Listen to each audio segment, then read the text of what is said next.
A teenager in Saudi Arabia has been sentenced to 18 years in prison for criticizing the Saudi Arabian government on social media.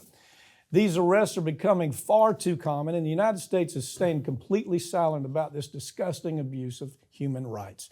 God, how many times have we done this story, one iteration or another? Pick it up, would you? Yeah, we have a young girl who was under the age of 18 years old when she got on social media and criticized the government, and actually not even so much criticized them, but defended people who were being targeted for what they were posting on social media. You know, critics of the Kingdom of Saudi Arabia. She defended these people and was basically saying, listen, they've got a right to say these things. That's okay. Well, no, you don't have a right to say those things if you live in Saudi Arabia.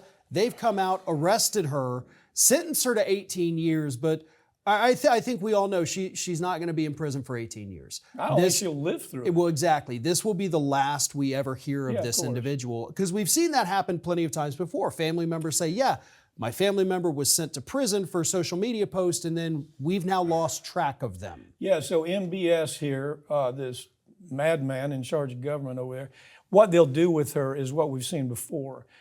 They'll just have 80 beheadings. Was it 80 last year? Maybe more than that. Well, it was several hundred last year. Several hundred beheadings. Okay. 80 at a time. So she'll simply fall into one of those anonymous, why are they being beheaded? We don't really know. But she's not going to make it. I mean, they're not going to, she's not going to make it. They did the same thing to, I mean, it's the story you hear almost every week. You know, the bothersome thing that we did a story a couple of weeks ago about Jack Dorsey, who was part of all this. Now, maybe not her case.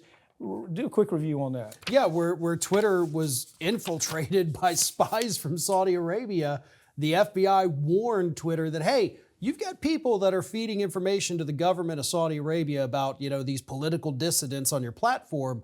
You need to do something. And this was when Jack Dorsey was in charge. They did nothing. They were warned by the FBI and did not take action. And there's no question Jack Dorsey knew exactly what was going on. He knew that them allowing to scrape that information, these tweets, and send it to the people that make the decision, do we behead this person, do we put him in prison? Jack Dorsey knew exactly what was going on. There's no question about it. As a matter of fact, he met with him. He met with this guy.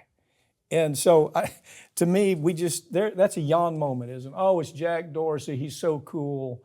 He's got that cool beard. He's just, he's Jack Dorsey. He's one of us, so we ignore it. Well, anyway, this continues. Well, it's like I always say, if you were to replace the phrase Saudi Arabia in this story with Russia, with North Korea, with Iran, the United States military would be right there to say, okay, this is a human rights abuse. We're not going to have this. But when it's this guy right here, oh, no, because he's going to buy a bunch of weapons for us. So we look the other way on the human rights abuses. It would be another Lusitania moment, wouldn't it?